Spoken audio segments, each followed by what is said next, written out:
good afternoon and welcome to today's vlog for Monday the 9th of February. Hope you had a good weekend and everything is good. Being a Monday, I'll start with stats for last week. I didn't expect a lot, actually it was a little bit better, excuse me, than I thought it was going to be. 4.5 days work for me last week. Total income £740. Not brilliant, but it is, as we say, February, and we know how work levels are. My standing daily expenses work out £157.50 plus the £150 repayment to the loan I gave the company upon its inception. Fuel was quite high last week, 165.56 pence. £6 in tolls for the Dartford Tunnel. All these figures are excluding VAT. Left me with a balance of £263.94. As I say, not brilliant. It's okay for me. I don't have a mortgage and family, so I can live by that on top of my private pension. As I say, for some of you others, that might be looking at a disaster week, but there we go. Was going to talk about Dave from Anvil Courier Collective and his Dangerous Goods video. I said on Friday I thought it was good.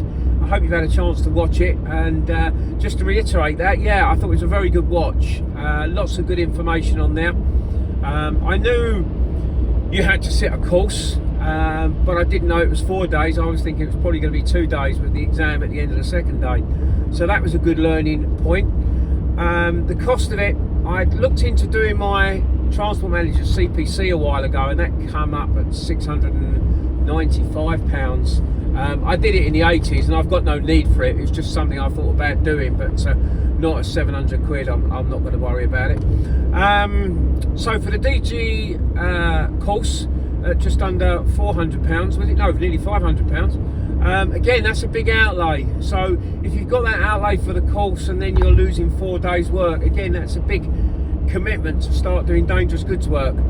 The obvious expenditure on equipment and making sure your van's all acceptable as well. So there is a big commitment there, but of course, possibly if you do have work in your area and you can find that out by making yourself available for dangerous goods work, I assume that will work on the CX if that's what you do.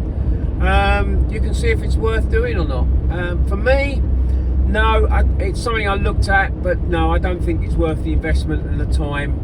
I'm not chasing money, and I've got no interest in building up a business. But if you was starting out and you had plans to perhaps extend your fleet and have bigger vehicles, then you might as well do your dangerous goods and get it done and get it on your CV.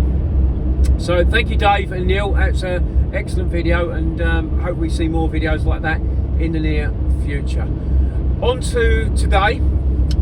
Very quiet again, Friday afternoon, sorry.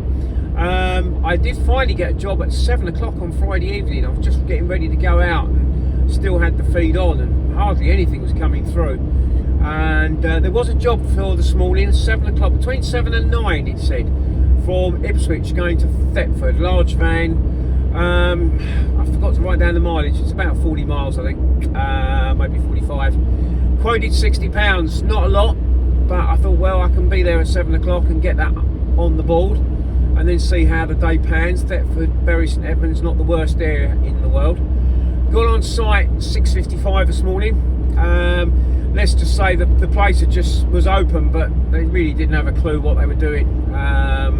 A few staff there, and please don't take this the wrong way, but none of them spoke English, or very, very little English. It was very confusing to try and get across what I was there to do. There was a couple of truck drivers there as well. They were getting exasperated. We all got moved up to another warehouse on the industrial estate, and again we just sat there because there was nobody there. And finally someone come trundling up in a forklift.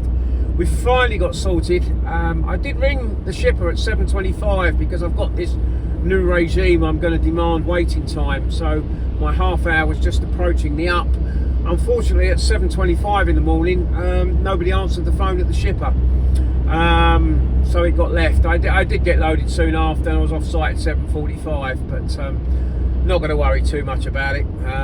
So we're on our way. Should be just under an hour to get to Thetford, but there was some problems on the A14. which meant we had to pick that up a bit further down and go through some back roads. And I got on site at 5 minutes past 9, so about 20-25 minutes later than I would have liked. And again, a little bit of confusion on site for the delivery because there was nobody available at the time to drive the forklift, but we got that sorted and I was off and away at 9:20. I hadn't had any breakfast, so I just went down the road and got myself some breakfast and look at the feed. Absolutely nothing coming through at all. A few jobs up in Norwich, but they're 45, 50, 55 minute drives to get there, and the jobs were only going to be sort of 60, 70, 80 pound jobs, so realistically when you put that all together it's not worth doing. Stayed in Thetford, till about 11 o'clock. I decided to move down to Bury St Edmunds, see how that went, and that wasn't any better. There was a couple of car jobs. There was a job from Cambridge 40 minutes away into London WC1, but they said in the notes they only wanted to pay £100, one box on a small van. You've got to pay your congestion charge, so no interest in that. There was a job going to E1, that was, I think that was from Bury St Edmunds, but I didn't get that. That again was just in the congestion zone, so I put what I think is a realistic price for that on. Can't remember what it was now, but I didn't get that. Job came up from Royston for 1 o'clock, going to Clacton-on-Sea. That would have been handy. It was a 50-minute drive to Royston. Large van, no, small van, apologies again, small van, 71 miles. I put £70 on that. Didn't get that. It got to 1 o'clock. I've given up. I know I shouldn't, but I do need to be home. I've got a dental appointment at 4:30, so it starts to limit where I can go, and quite frankly there's so little coming up on the feed today, there isn't much point in hanging around. I've got some things I can do at home, so that is going to be that. Yeah, disappointed again. Monday's not been good at all really so far, but we know it is still February and it is still a bit quiet, so just got to ride it. Hopefully I can find a job later on this afternoon for tomorrow that will get me up and running to a decent area, and we can move forward for the week. Anyway, that's going to be it. Nice short one today. Hope you've been okay yourself and been busy and had a bit of luck. Yeah, and we'll go again tomorrow. All the best now. Cheers, Paul.